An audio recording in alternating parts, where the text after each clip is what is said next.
ତମର କେତେ ଗଲା ମୋର କେତେ ବେକାର ପିଲା ଯାହା କୁହନ୍ତି ମୋ ସହ କମ୍ପେୟାର କରୁଛି ମାନେ ଧଳା କଳା ଆଉ ଆଲୋ ସାଙ୍ଗମାନେ ଗୁଡ୍ ଇଭିନିଂ। ଆଜିର ନ୍ୟୁଜ୍ ଡେକୁ ସ୍ୱାଗତ।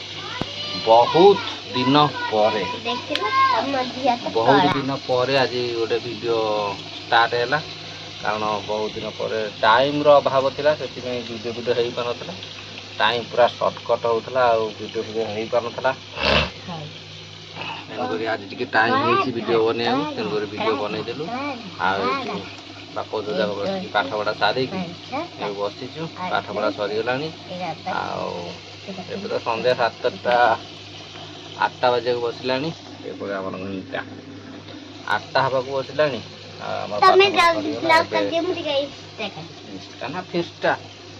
ହଉ ଚାଲ ଆଜିର କାର୍ଯ୍ୟକ୍ରମ କ'ଣ କରିବା କିଛି ନାହିଁ ତ ମୋର କାଲି ଯୋଉ ବାଲିପାଟରେ ଯାଉନଥିଲି ସେଇଦିନ ଯୋଉ ରିଲ୍ସ କରିଦେଲିନି ତମେ ଯୋଉ କାମରେ ଦେଇଥିଲ ମୋର ସେଇଟା 290 ପଳେଇଛି। ଲିସିନ୍‌ର ଏବେ ଖାଲି କ୍ୟାମେରା ଭିଡ଼ିଓ ଭାଇରାଲ୍ ହେଇଯାଉଛି ଆଉ ଆମର ତ ଇନଷ୍ଟା କରିଦେଇଛି ମୋର କେଜିଆଇ ବ୍ଲଗ୍। ହଉ ଚାଲ ଏବେ ଆମର ଦେଖିବା କାର୍ଯ୍ୟକ୍ରମ କ'ଣ ଚାଲିଛି ପଦାରେ। ଏବେ ଆମର ରୋଷେଇବାସ ଚାଲିଛି ଆଉ ଆମେ ବାପ କହିକି ବସିକି ପାଠ ପଢ଼ୁଥିଲୁ। ଆଉ ଚାଲ ଦେଖିବା ବାହାରେ କ'ଣ ଚାଲିଛି କାର୍ଯ୍ୟକ୍ରମ। ଆଉ ଚାଲ ପଦାକୁ ଯିବା, ବାହାରେ କ'ଣ କାର୍ଯ୍ୟକ୍ରମ ଚାଲିଛି, କ'ଣ ରୋଷେଇବାସ ହେଉଛି ଦେଖିବା। ଆମର ଆଜି ସ୍ପେଶାଲ୍, ଆଜି ତ ସୋମବାରଟା କିଛି ହେବନି, ସାଧା ଆଇଟମ୍। କ'ଣ କରିବା, ଆମେ କିନ୍ତୁ ବାପ ସହିତ ଆଇଁଷ ଖାଇବୁ, କାରଣ କାଲିର ମାଛ 2 ପିସ୍ ପଡ଼ିଥିଲା, ତାକୁ ଏବେ ଡାଲମାରେ ଘଣ୍ଟା ହେବ। ତାପରେ ତାର ରୋଷେଇ ପ୍ରୋସେସ୍ଟା ଦେଖେଇଦେବା, ତାହେଲେ ଆମର ସରିବ। ଡାଲି ହେଇଗଲେ ଏଇଠି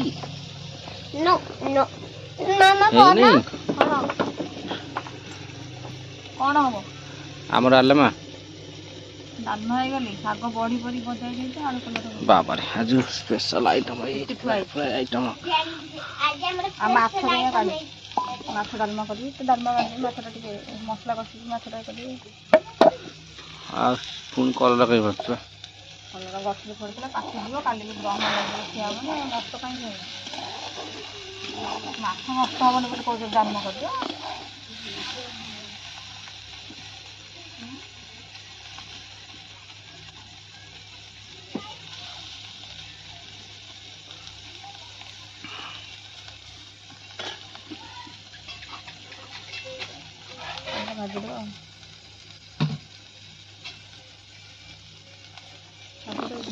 ଏଇଟା ଆମର ମାଛ ତରକାରୀ ଚାଲିବ, ରୋଷେଇବାସ ଡାଲମା ଟିକେ ହବ। ଶାଗଟା ଟିକେ ଇଏ କାଟିଦେବୁ ଯାଇକି ଚାପଟା ଘୋଡ଼େଇ ଦେଇକି ମାଛରେ ଅଧିକ ସିଝିଯିବ। ହଁ ଜଣେ ପାଣି ହେଇଯିବ ଶାଗ ଧୋଇ ଲୋକ ଟିକେ କାଢ଼ିଲେ ତ ଇଏ ଠିକ୍ ତ ଅଛି। ମାଛ ଯାଉନି ଆଉ ପାଣି ହେଇଯିବ। ନା କିଛି ହବନି। ଏଇଠି ଆମର ମାଛ ଟଙ୍କା ହେଇଛି।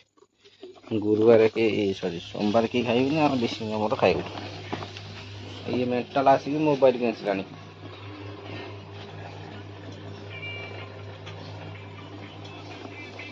କାଲି ପାଇଁ ପୁରା ଆମର ପ୍ରସ୍ତୁତି।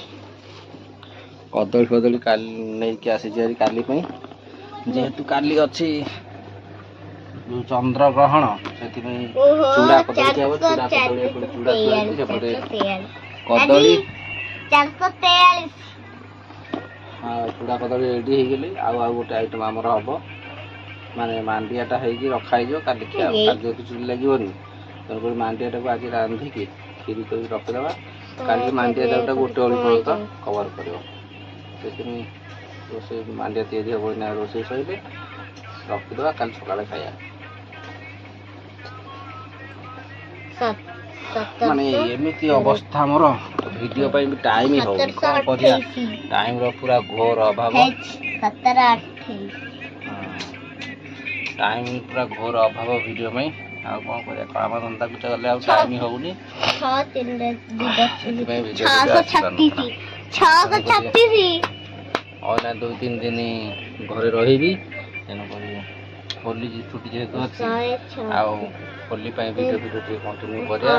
ଭିଡ଼ିଓ ବହୁତ ଦିନ ହେବ ଆସିନି, ବ୍ରେକ୍ ହେଇଥିଲା, ତେଣୁକରି ଚେଷ୍ଟା କରିବା ଟାଇମ୍ ଟୁ ଟାଇମ୍ ଭିଡ଼ିଓ ପକେଇବାକୁ। ଆଉ ଆପଣମାନଙ୍କ ସପୋର୍ଟ ରହିଲେ ଟିକେ 200 ଭଲ ଲାଗିବ ଆଉ। ଯେଉଁମାନେ ନୂଆ ଦେଖୁଛନ୍ତି ଚ୍ୟାନେଲକୁ ଟିକେ ସବସ୍କ୍ରାଇବ୍ କରିଦେବେ। ଯେଉଁମାନେ ତ ଆଗରୁ ଚ୍ୟାନେଲକୁ ସବସ୍କ୍ରାଇବ୍ କରିକି ନୋ ପ୍ରୋବ୍ଲେମ୍, କିଛି କରିବା ଦରକାର ନାହିଁ, ଖାଲି ଟିକେ ଭିଡ଼ିଓଟା କଣ୍ଟିନ୍ୟୁ କରିବେ, ୱାଚ୍ କରିକି ଦେଖିବେ, ସ୍କିପ୍ ନ କରିକି ଦେଖିଦେବେ ଟିକେ ଆଉ। ଦେଖିଦେଲେ ଆମର ଟିକେ ଏନର୍ଜି ବଢ଼ିବ ଆଉ। ଟିକେ କହିଦେଲେ ଭିଡ଼ିଓ ପାଇଁ ଟିକେ ଲାଇକ୍ କରିଦେବେ। ଟିକେ ଲାଇକ୍ କରିଦେବେ ଆଉ ସେୟାର କରିଦେବେ। ହଉ ନିଶ୍ଚିନ୍ତ କହିଦେଲା ଚ୍ୟାନେଲକୁ ଟିକେ ସବସ୍କ୍ରାଇବ୍ କରିଦେବେ ଆଉ। ହଉ ଚାଲ, ଆମ ରୋଷେଇବାସ ଚାଲିଛି, ରୋଷେଇବାସ ସରୁ ତାପରେ ଦେଖିବା। ହଉ ଏଇଠି ଦେଖ ଆମର ଖିଆ ପାଇଁ ଟାଇମ୍ ହେଇଗଲା। ଖାଇବା ପାଇଁ ଏଇଠି ଆମର ମାଛ ସ୍ପେଶାଲ ମାଛ ଡାଲମା ଆମର ବାପ ଝିଅଙ୍କର। ଆଉ ବାକି ତାଙ୍କର ତ ସବୁ ସାଧା ଆଉ, ଆମର କିନ୍ତୁ ବାପ ଝିଅଙ୍କର ଆଇଁଷ।